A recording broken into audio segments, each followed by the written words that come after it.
Are you really free to choose? When you think you're choosing something, are you just confirming what God already pre-programmed you to do? Is that your excuse for your Polar Pop addiction? That's it. It's God's will. God ordained that me I die to stop and get my Polar Pop. What's that sugar that they put in there? That the sweetener? Aspartame. It's God's design. And if God doesn't want me to die of aspartame poisoning, then I won't. You see, this is why this whole topic is a problem.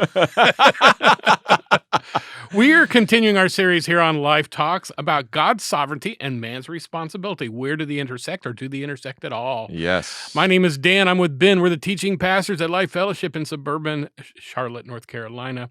And we are in the middle of a series on hard questions that Christians must sometimes answer, and which they often ask. This might be the only two-parter that we take because it's just such a huge one to describe. So basically, we kind of wrestled with, in a general way, the topic of God's sovereignty. And in this episode, we're going to talk about man's responsibility. Yeah, I mean, we said that in perfect tandem. Yes. We can finish each other's. Sentence. I thought you were going to say sandwiches because that's the Frozen line. Remember Frozen? Okay, I have not watched Frozen. Oh my goodness. Okay, I'm an old dude. You've got grandchildren, Dan. And when they turn Frozen on, I leave the room. I go pick a Polar Pop. I think it's God's will for you to watch Frozen. Yeah. He's already predestined me not to. So there. You see, here's the danger of Christians with not any knowledge like me and any you. knowledge of God's sovereignty. We want to blame our stupid choices on God's sovereignty, right?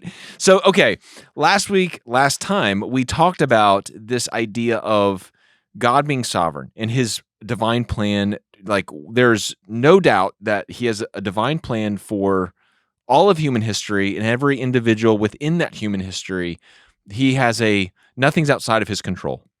As R.C. Sproul said, there's not one molecule outside of the control of our God. And that we believe that. The Bible makes that abundantly clear.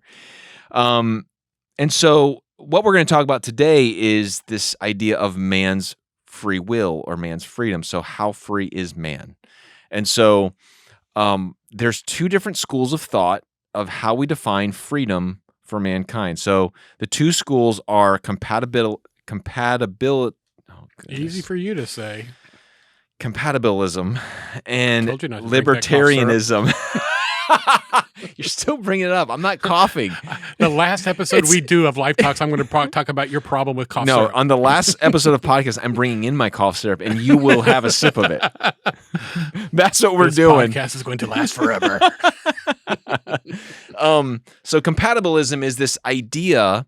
Those are the two different ways that we define human freedom. Compatibilism is this idea that you are free to do what you want according to your motivation and your desire and your nature. Okay? The libertarianism way of freedom is saying that you have the freedom to choose the opposite of everything that you choose to do. So, like, there's no influences on your decision. So you can choose whatever you want. Now, here's what I would say is that I believe the biblical perspective is compatibilism, because no human being is truly free in the purest libertarian sense, because there are a lot of things I would like to choose to do, but I cannot choose to do because of my own human limitations, right? So we just know by our own nature that we're limited from what we can choose.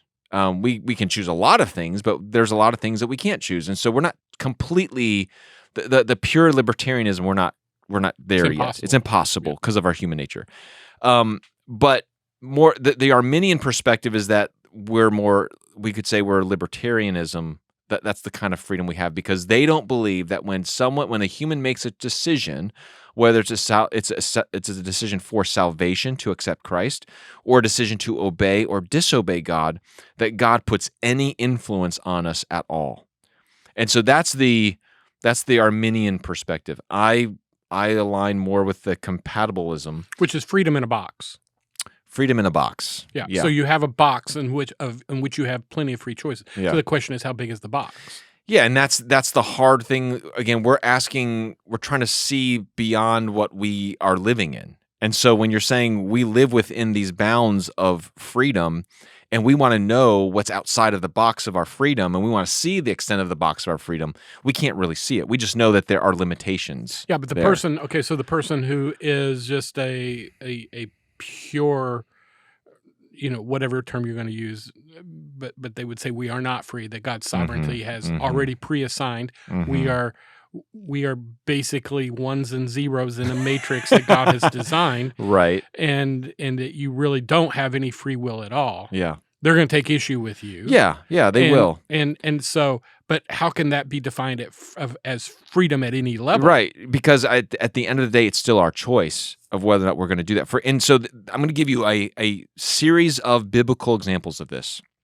Okay, this tension that we now have between, and again, when we're talking, let me just back up. When we talk about compatibilism, we're not talking about it's not fatalism. Okay, we're not talking about, well, it doesn't matter what I do, and we just sit around. It's this hard determinism that we believe in. I don't believe in fatalism. I think that's a wrong perspective to view life. But it is a logical conclusion to someone who does not believe that we have free will. I don't believe so. I can't wait for this part. Because fatalism means that there's no other alternative. You go back to the conversation that God had with David. If he says, it doesn't matter what you do, Saul's going to catch you. That's a different, God knows if you choose this is going to take you this way. If you choose this will take you this way. Yeah, but it's foreknowledge predetermination. That's where we've got to, Which takes us back to the conversation we had last time. And then our brains explode. Okay, so a couple biblical examples of this. The Exodus story. In the book of Exodus, we have the story of God telling Moses, I'm going to free you, but I'm going to have to show Pharaoh in chapter 3 my power, my ability. He won't let you go until he's aware of my power. Basically, I'm going to have to show him I'm really God, you're not. And then we see it laid out how the first few times it says that Pharaoh hardened his heart, and then towards the end, what does it say? God hardened. God hardened. So what was it? Did God harden Pharaoh's heart? So now all of a sudden Pharaoh has no responsibility? No. Pharaoh had the choice of whether or not he was going to let them go or not go. So what was God doing in that moment to harden Pharaoh's heart? Because Pharaoh hardened his heart, and then God hardens Pharaoh's heart. I almost said fart. Be careful how fast you talk. Dan knows this. I saw the look on your face when you said that. Like, oh, did I almost say Parents that? are like, kids, shut your ears. Pastor Ben said the F word. My kids were young. That the F word was fart. Yeah. Anyways, the whole idea of God, Dan's just going to keep laughing now. Let's try to recover this. I just want you to know, in the last 2 episodes of Life Talks, talking about divine sovereignty and man's free will, we have referenced Nacho Libre and farting. Yes, these are classics now, classic editions. So was Pharaoh held responsible for his decision even though God hardened his heart? Yes, absolutely. What was God doing in that moment? God was simply helping Pharaoh to do what Pharaoh wanted to do.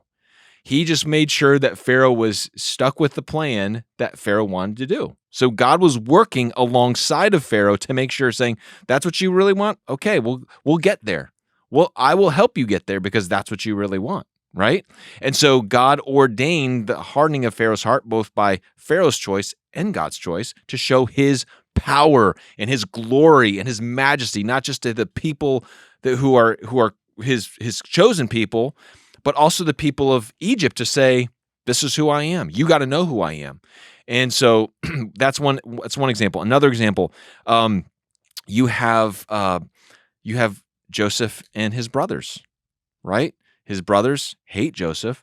They sell him into slavery. He goes through that entire horrible ordeal. And at the end of his life, what does Joseph say with the perspective that what you chose, you meant this for evil, but God's the one who placed me here.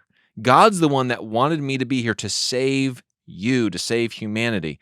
So who's responsible, right? Like, is God going to say, well, I'm not going to blame you for the sin? No. God's sovereignty was in action at all times, even though, Could Joseph had ended up in Egypt without the brothers sinning? Possibly. I mean, we don't know that. There's no middle knowledge that we're aware of, but we know that Joseph was able to look at the end of his life and say, God, you put me here. I can blame my brothers, but I know in your sovereign will, you brought me here for a reason, for a purpose. We see 1 Kings chapter 22. We have this amazing story of Ahab and Jehoshaphat, who are just, or I think it's Jehoshaphat. I can't remember what king it is, but it's the king of Judah, king of Israel, and I think it's Jehoshaphat. He's a good king, and he's like, hey, where all these prophets are prophesying, and they're like, you're going to have victory over this battle, and Jehoshaphat's like, hey, where's a prophet of Yahweh? And he's like, there's just one guy named Micaiah, but he never says anything good, and I hate his guts. And Joe's like, well, come on, I'm a follower of Yahweh, bring him in. And so he comes in and he first says, yeah, you're gonna have victory today, but it's like this lethargic, yeah, go ahead and fight. And he's like, I was like, how many times have I told you? Tell me the truth. And he's like, this is what God revealed to me. God wanted, asked his divine counsel. I need someone to, convince Ahab to go into battle with these people. Who's going to do it? And some spirit's like, I've got an idea. I will tell all of his prophets to prophesy a certain thing, and we'll want to make them want to do it. And so God sent a lying spirit to these prophets to convince Ahab to go to battle, so that God's will could be accomplished to kill Ahab. So again, it's this.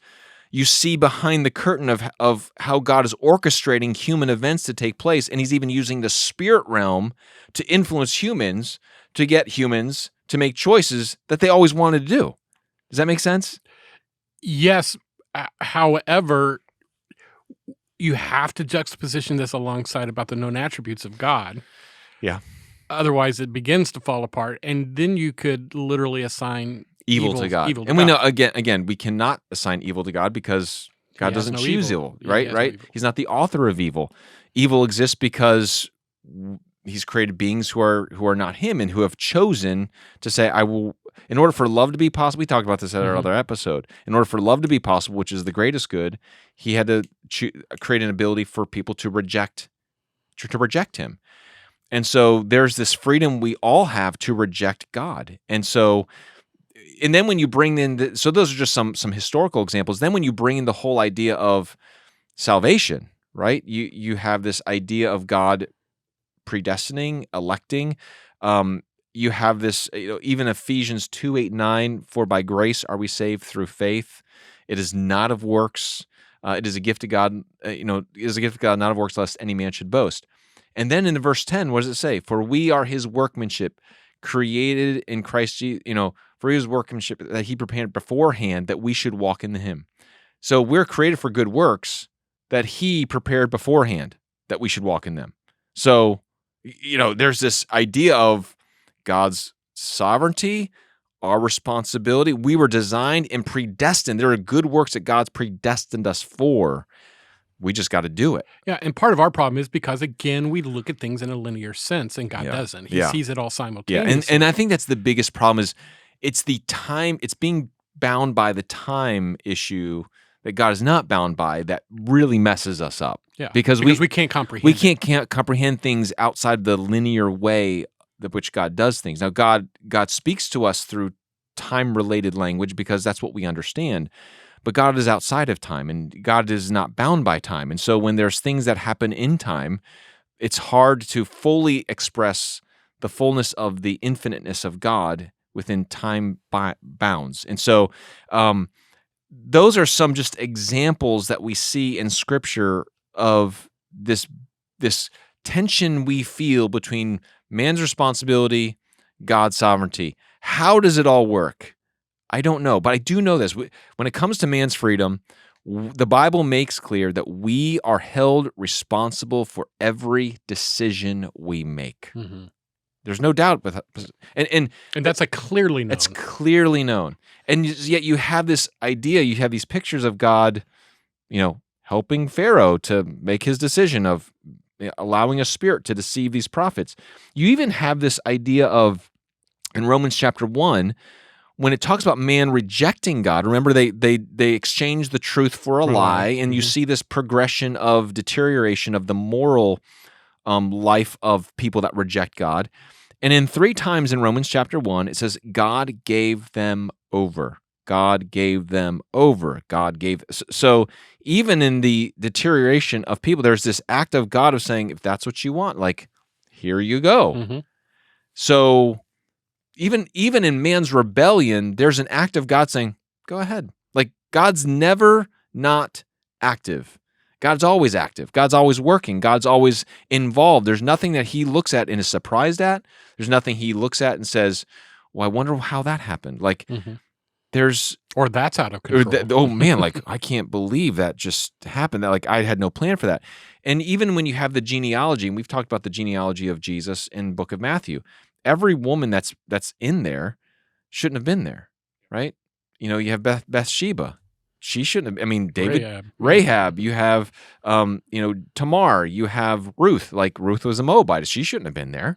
So you have all of these illustrations of God saying, I'm going to weave in man's sinful choices, bad choices, rebellious choices, all into my sovereign plan and will to show that you cannot thwart what I'm going to do.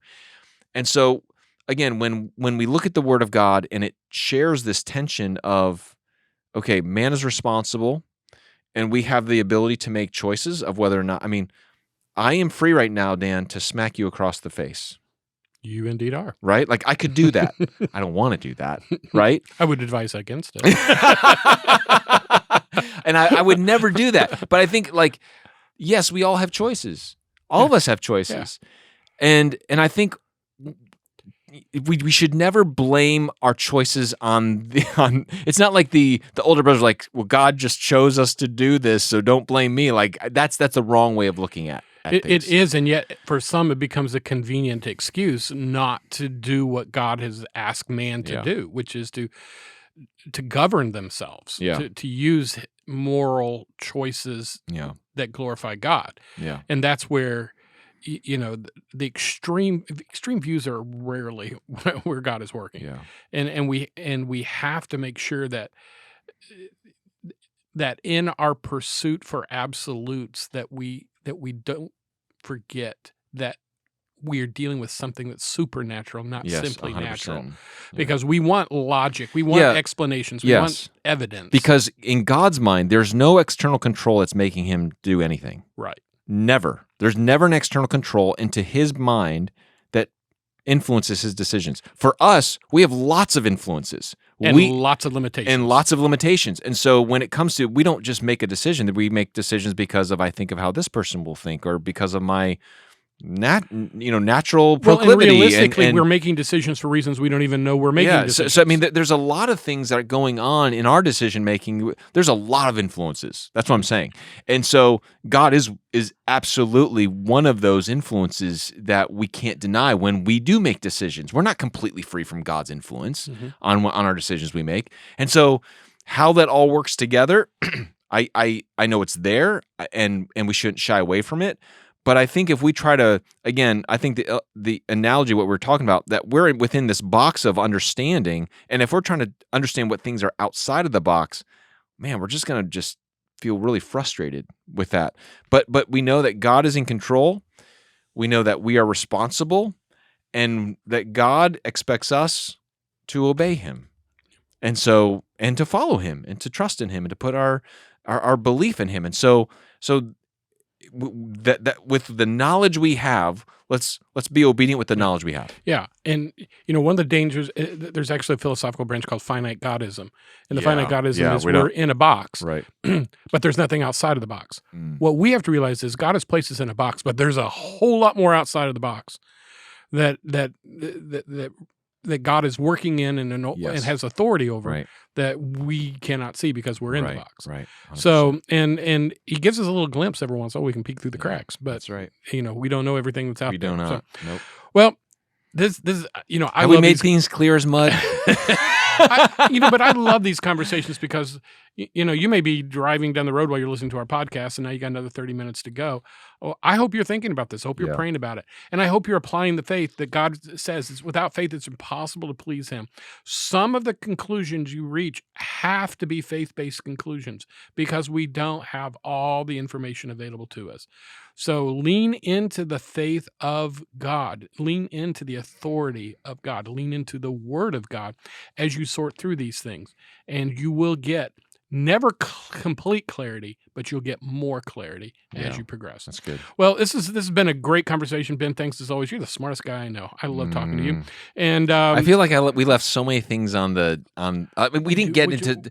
This is just skimming the surface. I mean, the entire novels of this is not even 101 of theological books have been written on this, but we just covered it. The basics. And hopefully, what our desire is never to answer all your questions. The desire is to be hungry, search, pursue. It's good. So, as always, thanks for listening to us at Life Talks. You can always drop us feedback, comments, questions, or anything else you want to at lifetalks@lifecharlotte.com. Until next time, thanks as always for joining us here at Life Talks.